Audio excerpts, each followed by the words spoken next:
Thiruvananthapuram കവടിയാറിൽ cholera മരണം സ്ഥിരീകരിച്ചിട്ടും ഗുരുതര അനാസ്ഥ തുടർന്ന ആരോഗ്യവകുപ്പ്. മരണപ്പെട്ട ആളുടെ വീട്ടിലെ കുടിവെള്ളത്തിന്റെ സാമ്പിൾ പോലും പരിശോധിച്ചില്ല. കോളറ മരണമാണെന്ന വിവരം കൗൺസിലറെ പോലും ആരോഗ്യവകുപ്പ് അറിയിച്ചിട്ടുമില്ല. അവരോട് ഞാൻ കേട്ട് സാർ എങ്ങനെയാ മരിച്ചത് അപ്പോൾ പറഞ്ഞ് ഇങ്ങനെ പനി വന്നു, നമ്മൾ പെട്ടെന്ന് PRC കൊണ്ടുപോയി, അവിടെ കിടന്നാണ് മരണം സംഭവിച്ചത്. അപ്പോൾ ഞാൻ മറ്റേ എന്താണെന്ന് കേട്ട് പനിയിൽ അതല്ല, പനി വന്നിട്ട് അവസാനം മരണശേഷം നമ്മളുടെ പറഞ്ഞത് കോളറയാണെന്നാണ് നമ്മൾ ആരോഗ്യവകുപ്പ് എന്നെ അറിയിച്ചത്. പിറ്റേ ദിവസം തന്നെ അവരറിഞ്ഞു കോളറയാണെന്ന്. മരണ ദിവസം തന്നെ അവരറിഞ്ഞായിരുന്നു, ഭാര്യ അറിഞ്ഞായിരുന്നു. ആരോഗ്യവകുപ്പിന് ഇതുവരെ ഒരു കാര്യവും എന്നെ അറിയിച്ചിട്ടുമില്ല. ഈ പരിസരത്ത് ആരോഗ്യവകുപ്പ് വന്നെന്ന് പോലും എനിക്കറിയില്ല. അപ്പോൾ ഈ അസുഖം നമുക്ക് വന്ന് നമ്മൾ മരണപ്പെട്ടതെന്ന് ആരോഗ്യവകുപ്പ് കംപ്ലീറ്റ് ചെയ്ത് അറിയും. ഈ ഒരു കാരണം എന്ന് വെച്ചാൽ ഇവിടെ കോളറ ഇല്ലാത്ത കാലത്ത് ഇന്ന് കോളറ വന്നെന്ന് വെച്ചാൽ ആരോഗ്യവകുപ്പ് അറിയാതെ നമുക്ക് വെളിയിലോട്ട് ആർക്കും വരാൻ പറ്റത്തില്ല. ആരോഗ്യവകുപ്പ് അറിഞ്ഞ് തന്നെയാണ് ഇത് വന്നിട്ടുള്ളത്. പക്ഷേ ആരോഗ്യവകുപ്പ് ഇവിടെ ഒരു കാര്യവും ചെയ്തിട്ടില്ല. ജിബിൻ JB വിശദാംശങ്ങളുമായി നമുക്കൊപ്പം ചേരുന്നു. Jibin, good morning. ഈ കോളറ കുറേ കാലങ്ങൾക്ക് ശേഷം ഇപ്പോഴിതാ വീണ്ടും സ്ഥിരീകരിച്ചപ്പോൾ ഒരു ചെറിയ ഭയം എല്ലാവരുടെയും ഉള്ളിൽ വന്നിട്ടുണ്ട്. ഈ കോളറ ഉണ്ടായി എന്ന് പറയുന്ന വീട്ടിൽ പോലും പരിശോധനയ്ക്ക് സാമ്പിൾ ശേഖരിച്ചില്ല, കൗൺസിലറെ വിവരങ്ങൾ അറിയിച്ചില്ല. തികഞ്ഞ അനാസ്ഥ ആരോഗ്യ വകുപ്പിന്റെ ഭാഗത്തുനിന്ന് ഇപ്പോഴും തുടരുകയാണല്ലോ. എന്താണ് വിശദാംശങ്ങൾ ജിബിൻ? മോത്തി, ഈ മാസം 20-ാം തീയതിയാണ് തിരുവനന്തപുരത്തെ സ്വകാര്യ ആശുപത്രിയിൽ വെച്ച് ഒരു 63 വയസ്സുകാരന് പനി ബാധിച്ച് ഒരു മരണം സംഭവിക്കുന്നത്.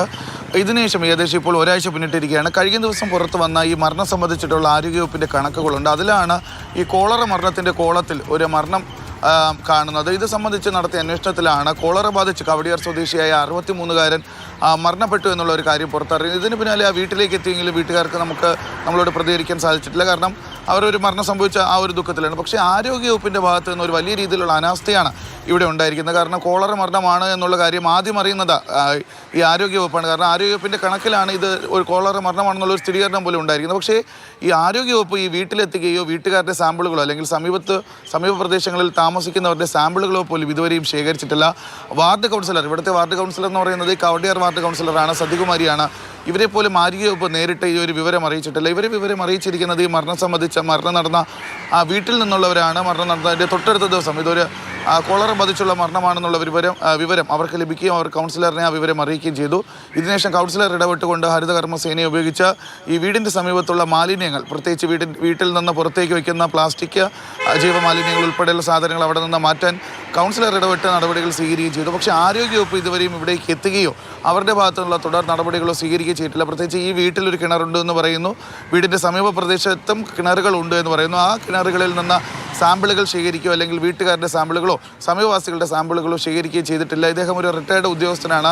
ഈ മരണത്തിന് തൊട്ട് മുൻപുള്ള ദിവസങ്ങളിൽ അദ്ദേഹം തിരുവനന്തപുരത്തിൻ്റെ വിവിധ ഭാഗങ്ങളിലും കൊല്ലം ഭാഗങ്ങളിലൊക്കെ പോവുകയും ചെയ്തിട്ടുണ്ട്. അതുകൊണ്ട് എവിടെ നിന്നാണ് ഇദ്ദേഹത്തിന് ഈ കോളറ ബാധിച്ചത് എന്നുള്ളൊരു കാര്യത്തിൽ ഇതുവരെയും സ്ഥിരീകരണം വന്നിട്ടില്ല. അതുകൊണ്ട് വിശദമായ ഒരു അന്വേഷണം തന്നെ ആരോഗ്യവകുപ്പിൻ്റെ ഭാഗത്തുനിന്ന് ഉണ്ടാകേണ്ടത് അനിവാര്യമാണ്. അതിനാണ് ഇതുവരെയും ആരോഗ്യവകുപ്പ് മുതിരാത്തത്. കഴിഞ്ഞ വർഷം നമ്മൾ കണ്ടതാണ് ഈ നെയ്യാറ്റിൻകരയിൽ ഒരു അഗതി മന്ദിരത്തിൽ 9 പേർക്ക് കോളറ സ്ഥിരീകരിക്കുന്ന ഒരു കാഴ്ച അവിടെ ഉണ്ടായി. പക്ഷേ അതിൽ ഒരു മരണം ഉണ്ടായെങ്കിൽ പോലും അത് കോളറ ബാധിച്ചുള്ള ഒരു മരണമാണോ എന്ന് സ്ഥിരീകരിക്കാൻ സാധിച്ചിട്ടില്ല.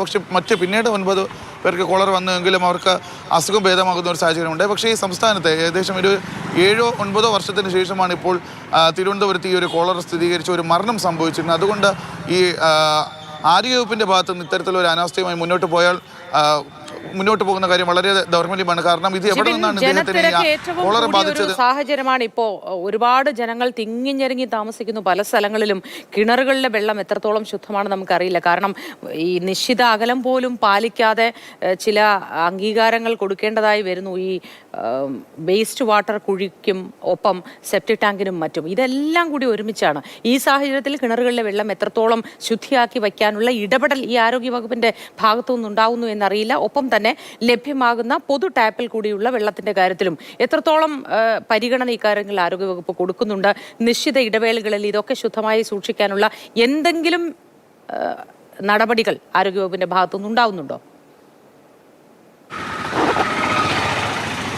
മോത്തി, അത്തരത്തിലുള്ള നടപടികളൊന്നും തന്നെ ഉണ്ടായിട്ടില്ല. പ്രത്യേകിച്ച് ഈ കോളറ ബാധിക്കുന്നതെന്ന് പറയുന്നത് മലിനമായ ജനത്തിൽ നിന്നോ അല്ലെങ്കിൽ മലിനമായ ഭക്ഷണം കഴിക്കുന്നത് വഴിയാണ് ഈ കോളറ പ്രധാനമായും പകരുന്നത്. അത്തരത്തിൽ നമ്മൾ ഈ തിരുവനന്തപുരം നഗരത്തിലേക്ക് നോക്കുകയാണെന്നുണ്ടെങ്കിൽ ഇപ്പോൾ ഈ ഒരു കഴിഞ്ഞ കുറച്ച് ദിവസമായി വേനൽ മഴയൊക്കെ അനുഭവപ്പെടുന്നുണ്ട് എങ്കിൽ പോലും ഒരു വരൾച്ചയുടെ അവസ്ഥയും കൂടി ഈ നഗരത്തിലെ പ്രദേശങ്ങളിലൊക്കെ ഉണ്ട്. പക്ഷേ അതുകൊണ്ട് തന്നെ ഈ ജലലഭ്യത പ്രത്യേകിച്ച് ഇങ്ങോട്ടേക്ക് എത്തുന്നത് പൈപ്പ് ജലമാണ്. അത് വരുന്നത് പല ഡാമുകളിൽ നിന്നുമാണ്. അപ്പോൾ ഈ വെള്ളത്തിൻ്റെയൊക്കെ ക്വാളിറ്റി അനലൈസ് ചെയ്യുന്നതൊക്കെ കൃത്യമായി നടക്കുന്നുണ്ടോ എന്നുള്ള ഒരു കാര്യം കൂടി അന്വേഷിക്കേണ്ടതുണ്ട്. അത് മാത്രമല്ല അദ്ദേഹം കഴിഞ്ഞ ദിവസങ്ങളിൽ ഈ മരണം സംഭവിക്കുന്നതിനും ഈ പനിയും ഛർദിയും ഒക്കെ അനുഭവപ്പെടുന്നതിനും കുറച്ച് ദിവസങ്ങൾക്ക് മുൻപ് കൊല്ലത്തേക്കും അദ്ദേഹം ഒരു യാത്ര നടത്തിയിരുന്നു. അപ്പോൾ ഇവിടെ നിന്ന് എവിടെന്നെങ്കിലും ആണോ അദ്ദേഹത്തിന് ഈ ഒരു കോളറ ബാധിച്ചത് എന്നുള്ളൊരു സംശയം കൂടി കുടുംബത്തിനുണ്ട്. അതുകൊണ്ട് ഇത് എവിടെ നിന്നാണ് ഇദ്ദേഹത്തിന് കോളറ പകർന്നു എന്നുള്ള ഒരു കാര്യത്തിൽ വ്യക്തത വരുത്തേണ്ടത് അനിവാര്യമാണ്. കാരണം നഗരപ്രദേശമാണ്, ജനങ്ങൾ തിങ്ങിപ്പാർക്കുന്ന മേഖലയാണ്, അവിടെ കൂടുതലായി ഉപയോഗിക്കുന്ന പൈപ്പിലെ ജലമാണ്. ഈ വീട്ടിലൊരു കിണറുണ്ടെന്ന് പറയുന്നു, സമീപ പ്രദേശങ്ങളിലും കിണറുണ്ട് എന്ന് വാർഡ് കൗൺസിലർ തന്നെ പറയുന്നു. അപ്പോൾ ഈ കിണറുകളിൽ